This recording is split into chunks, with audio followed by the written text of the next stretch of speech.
fleuve. Sous l'être universel, voit l'éternel symbole. Victor Hugo.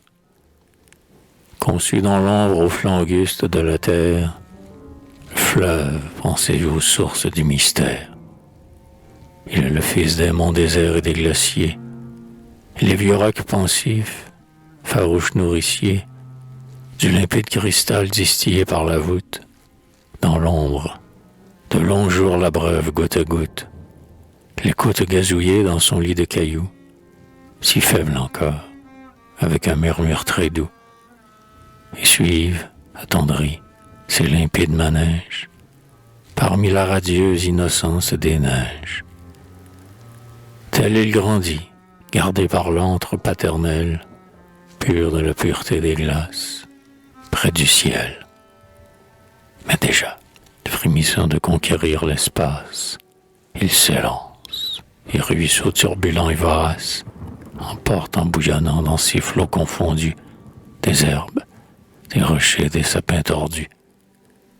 Puis, torrent blanc d'écume, il déserte les cimes.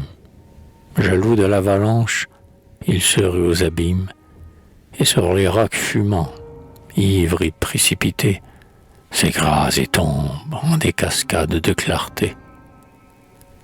Au fond des ravins noirs, sa fureur s'est éteinte.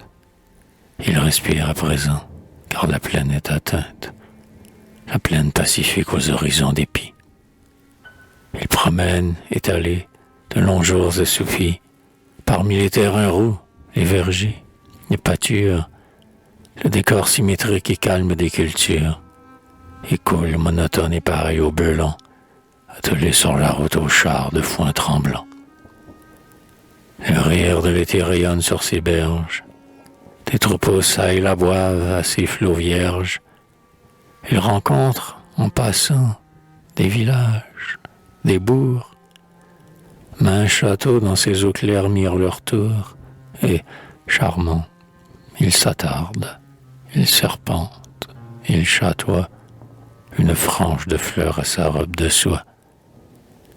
Pourtant il reste en lui des flammes du passé, et parfois, quand l'hiver plus fort l'a terrassé, comme un taureau qu'on couche en pesant sur ses cornes, tout à coup, s'échappant, crevant les glaçons mornes, balayant l'horizon, brisant tout, tordant tout, faisant sauter les ponts de pierre d'un seul coup, car l'âme des fléaux géants est dans son âme. Il arrive comme le vent, comme la flamme.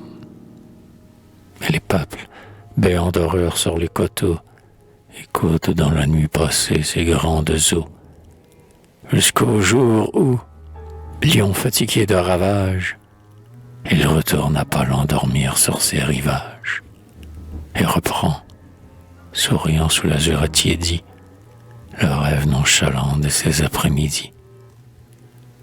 Cependant il s'étend, ses eaux autoritaires rançonnent durement les ruisseaux tributaires, érigent de ses flots par des flots augmentés, il marche comme un roi vainqueur vers les cités.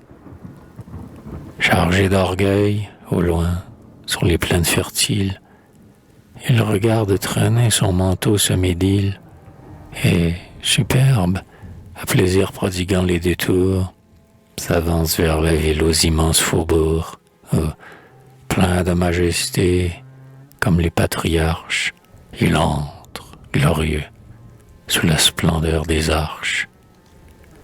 La ville avec orgueil, du haut des grands quais blancs, regarde s'avancer ses flots nobles et lents.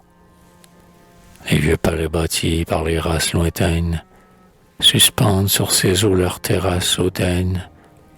Les rêveurs éblouis vont voir, les soirs vermeils, sur ces flots somptueux descendre les soleils, et la nuit jette au fond de ses ondes funèbres des secrets qu'il emporte à Dieu dans les ténèbres.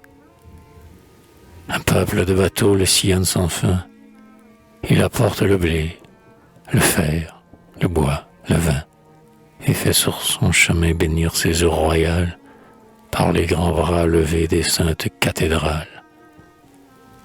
Il est religieux, sacré, fécond, puissant, et coule au cœur des nations comme le sang. L'horizon s'élargit, respectueux. La terre, orgueilleuse de lui, comme une bonne mère, le salue au passage avec ses bois, ses champs, ses vignes, ses moissons et ses jardins penchants. L'âge l'a couronné de sagesse. Il respire, la brise parfumée aux fleurs de son empire, et revêtu de force et de sérénité, marche tout plein déjà de sa divinité. Triomphateur altier consacré par l'histoire, charriant sous main pont sonore un flot de gloire, il va de plus en plus magnifique et profond. Déjà de hauts vaisseaux apparaissent qui font palpiter sur ses eaux des gonflements de voiles. Chaque nuit sa splendeur réfléchit bleu d'étoiles. Le vent lointain qui vient d'horizon ignoré soulève vers le soir ses cheveux azurés. L'océan, l'océan, déjà vers sa narine, monte en souffle puissant la grande odeur marine. Il tressaille, il s'émeut. Déjà de sourds reflux trouble obscurément ses flots irrésolus.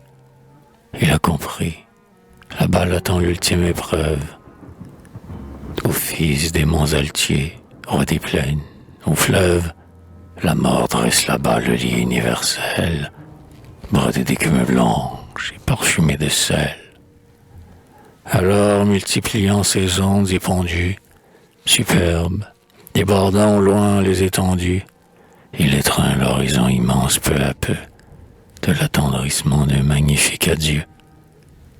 Puis, enlacé déjà par l'épouse fatale, dans un effort suprême, il grandit, il s'étale, et, pareil à la mer, qui non ne couchant d'or, il entre dans l'orgueil sublime de sa mort.